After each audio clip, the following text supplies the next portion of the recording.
Welcome to EPG Pathshala. My name is Dr. Poonam Gulalia. I am faculty with the Tata Institute of Social Sciences. The paper that is being discussed is titled Fieldwork and Field Supervision. The module which I will be discussing with you today is titled Program Planning and Activities. The content of this module is as follows. I would begin with the objectives with which this module has been designed. After an introduction, I will move on to how activities are planned in the field, moving on to stages for planning programs as a fieldwork activity. One would undertake an overview of the skills required by you as a student social worker. After specifying the roles and responsibilities, I would summarize the module for you. The objectives of this module are as follows. 1. To understand the planning process. 2. To understand the importance of planning activities in the field. 3. To understand the stages in the planning process. And 4. To understand the stages in program planning and development. In the social development sector, the planner or the social worker plans various programs according to the needs of the people and the felt needs of the client population. For example, planning services for beneficiaries in the community are need-based plans for which you would need to plan for events, whether they are recreational programs, service delivery programs, or resource mobilization. Likewise, there are programs which are planned by the state to understand and assess the needs of peoples and marginalized communities for the implementation of programs like midday meals, immunizations, Aadhaar card. All these are some of the programs which are implemented in the community level. What is the purpose of planning? Planning helps one take responsibility to address the needs of the people and to help improve their quality of life. Planning helps identify what needs need to be addressed, where to do it, and how it is to be done. It is an extremely essential part of the fieldwork program. The planning program involves a process of engagement with the people from beginning to its closure. Friedman has proposed the need to regard planning as a learning process in which participating actors, that is stakeholders, learn to cooperate with one another, identify common roles in order to promote mutual learning. Knowledge in such a process is built on both professional analysis and experience. What needs to be done for program planning? The objective with which the program has been designed needs to be written out clearly and specifically based on the identified situation, the identified need or concern of the people. It is this clarity about the objectives of the program which will help you understand what could be the outcomes of the planned program. For example, while planning a program on the awareness of issues based on which the agency works, a need assessment or a data assessment would need to be undertaken, and an evaluation of the work completed will finally help you understand why planning is so important. Program planning basically is the process for future action. It is a guide to practice and decision making about the activities which are going to be undertaken by you and the outcomes of the program which are going to be administered by you for the client population. What does program planning ensure? Program planning ensures that the actions which are undertaken are such that they are correct and prevent any undesirable situation with the involvement, engagement, and support of different stakeholders. It helps sharpen the intervention skills which get transformed to the participants. So planning essentially helps enhance the capacity of the planner in the process and helps evaluate the movement from the micro to the macro level of work. Planning activities in the field. Planning activities is a crucial component of program planning. The activities as such are the exercises that serve the purpose of reaching out to specific goals of the program. It acts as a purposeful intervention strategy to help the participants get a deeper understanding on the information and the shared knowledge. In very simple terms, activities are action that determines the impact of objectives of the organization and the accomplishment of these objectives. It empowers the purpose of planning the program, and therefore activities have to be thoughtfully planned out so that they achieve the outcome of the program. Activities help simplify the process of knowledge building and have the power to motivate and build confidence among the participants and the clients that their needs will be met. The best practice to implement activities in the program is to design an activity schedule. An activity schedule helps the smooth functioning of the program and promotes risk management. It is also directly linked with the program objectives and the expected outcomes of the program. The activity schedule then is a tool that helps monitor the impact of the program.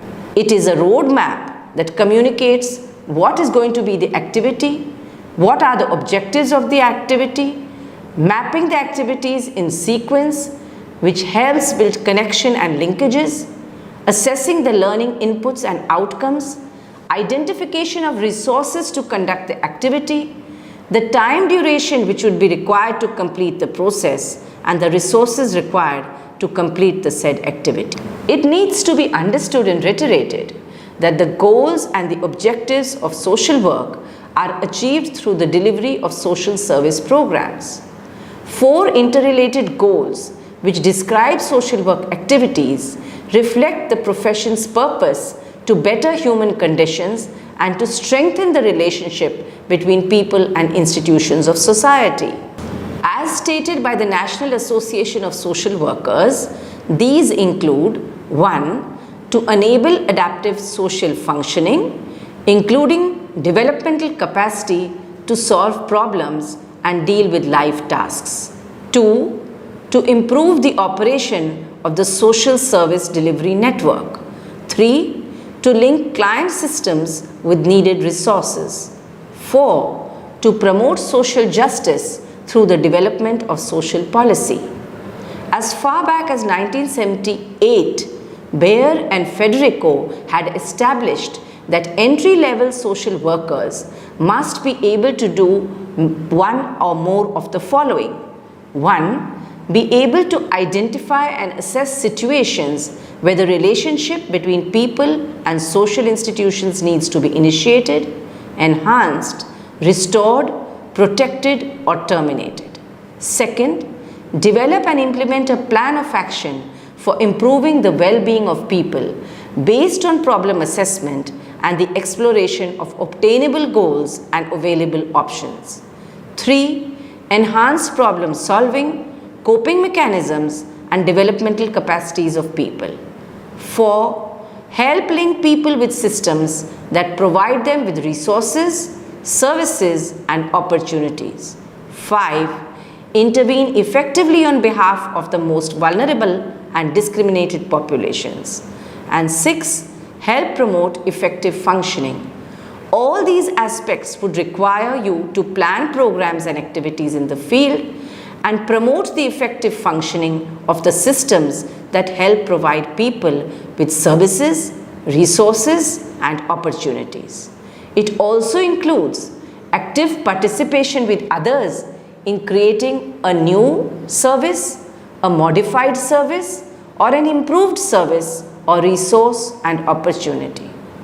You would be required to evaluate the extent to which the objectives of the planned program have been able to be achieved through the interventions which you have undertaken in the field. This would need to be done in collaboration with other stakeholders, co-workers, paraprofessionals, and community leaders.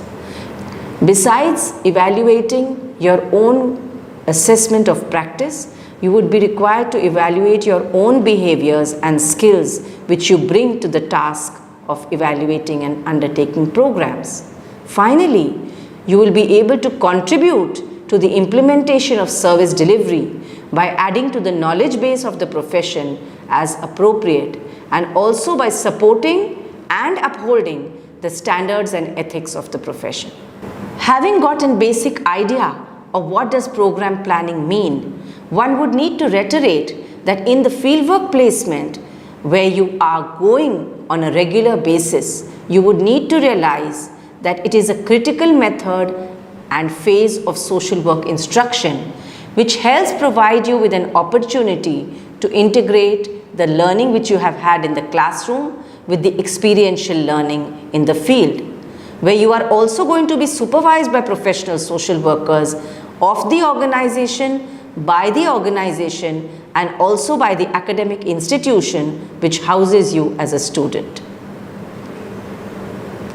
Based on the goals of the profession, the overall knowledge, skills, and attitude objectives of the profession need to be stated here as they involve and impact your program planning in the field. What are the overall knowledge objectives with which you go to the field? These are critical evaluation methods wherein multidisciplinary knowledge is gained through a value-based examination of your viewpoints. These relate to dynamics of human behavior as you perceive them in the field. 2. The roles played by the social systems in the field of groups, families, communities, and organizations, and also at a macro level, the political economy of the state, politics, legal and judicial systems, the market, which may vary from the local to the national to the international level. Coming to the overall attitude objectives, which will get reflected when you are at fieldwork, you would need to understand that these include developing critical self-awareness in relation to ideological dimensions of the profession as well as ethical dimensions of the profession. What does this imply?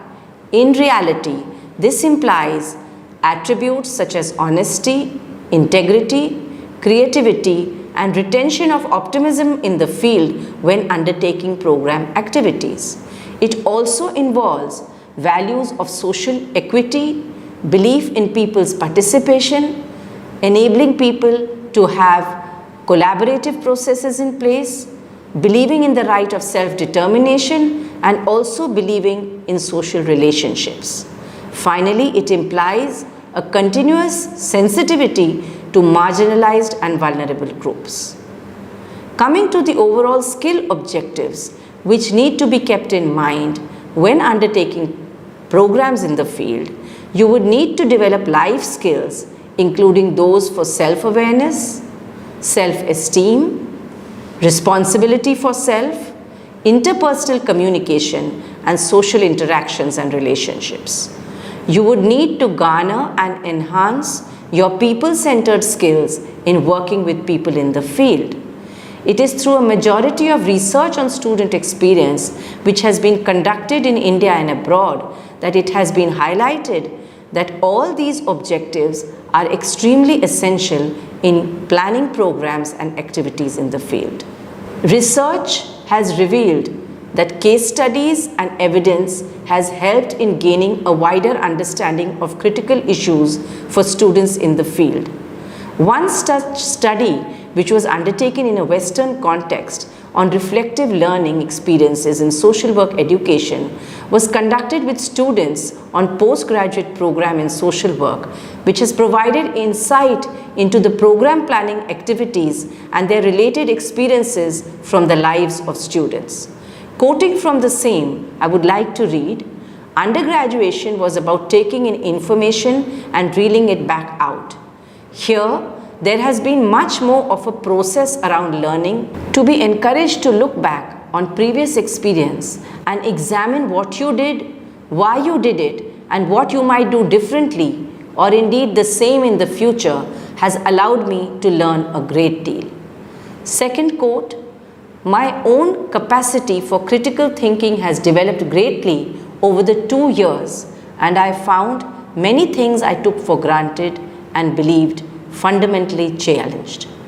These two quotations throw light on the importance of program planning and undertaking activities being related to reflective thinking and reflected learning in the field.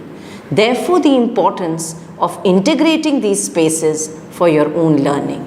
To add to this dimension, one would need to say that it is for the student in turn that it is essential that he or she fully utilizes this unique learning situation where you would have the right to feel uncertainty and to express uncertainty.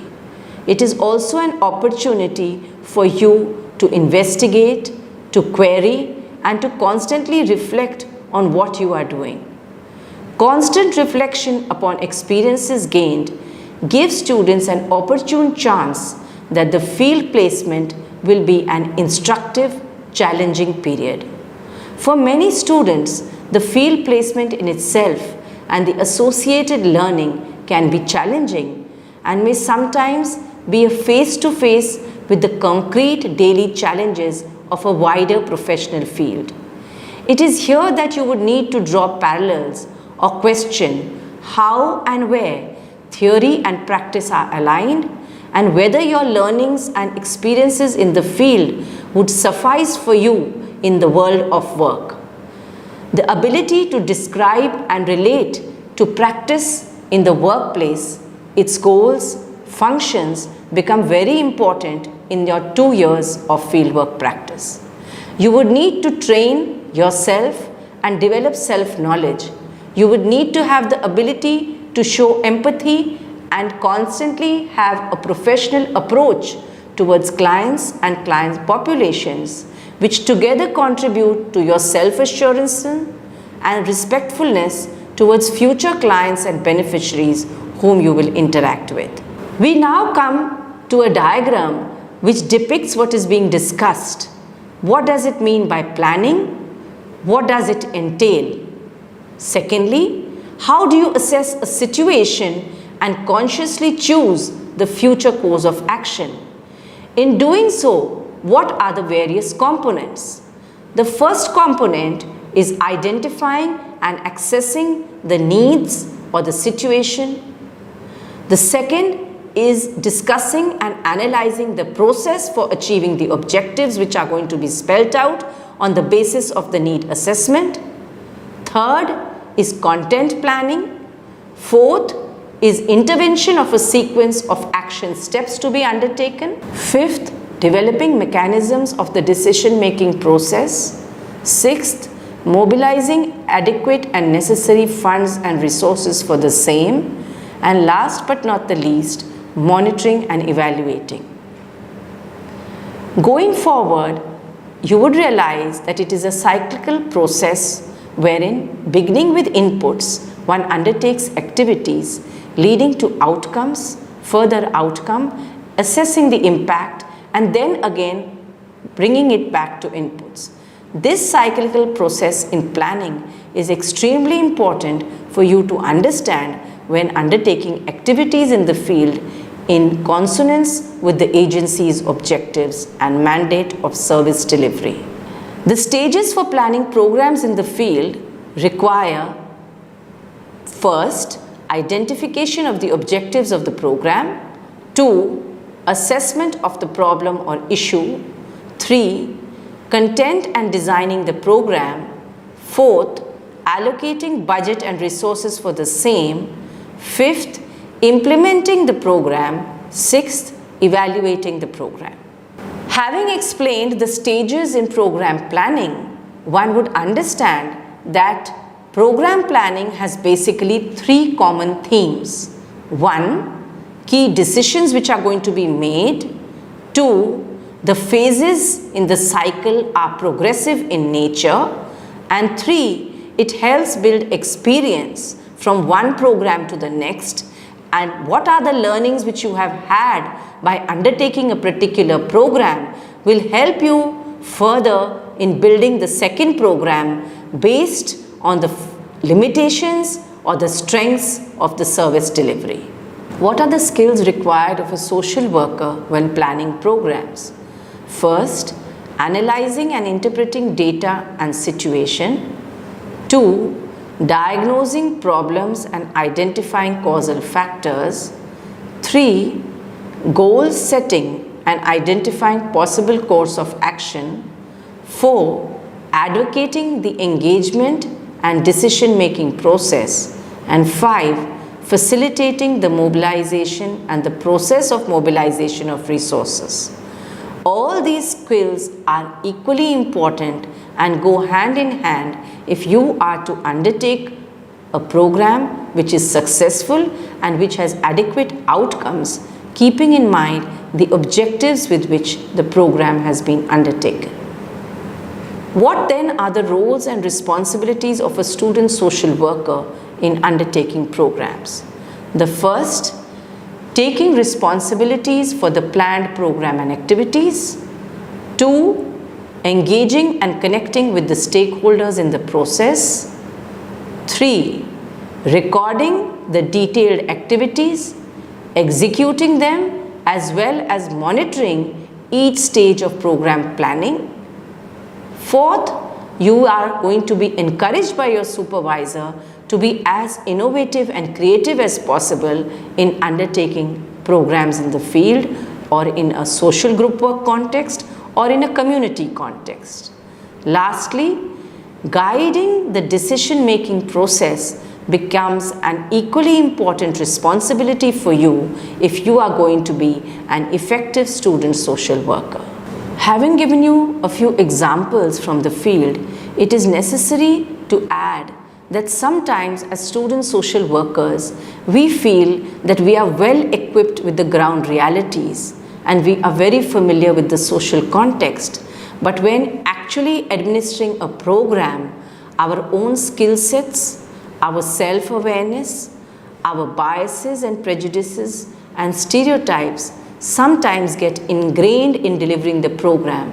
Some of these we are not aware of, and therefore it is being reiterated as to what have been the required roles and responsibilities which you need to undertake if you need to grow professionally. You would also be required to be open to feedback and guidance from your supervisors and faculty advisors so that you do not miss out on the verbal or the non-verbal cues which are giving a different impression to the client you are interacting with. When networking with social groups in institutions or otherwise, you would need to understand group formation and group dynamics before undertaking programs and planning activities for them. In order to summarize this module, I would need to say that identification of objectives of the program are essential. The activities which you undertake are equally important, whether they are being undertaken in a group setting, and the group setting too would differ depending on whether it is a marginalized group, whether it is a youth group, whether it is a group of adolescents or a group of elderly. All the programs and activities which you undertake need to be aligned with the group in question. Thirdly, mapping the resources would be different for each subgroup, and designing an implementation process would need to be micromanaged at the field level if you are going to be effective as a student social worker. After undertaking the activity and organizing and implementing the process, you would need to be able to monitor and evaluate it, which is both an ongoing process and an end of the program evaluation activity. Sometimes externals and neutral parties are roped in to help you assess the program in an objective manner, which helps you further in your own learning. I do hope this module has been useful to you and you have understood what is being explained to you. I would urge you to read the e-text and the references which have been mentioned at the end of the text.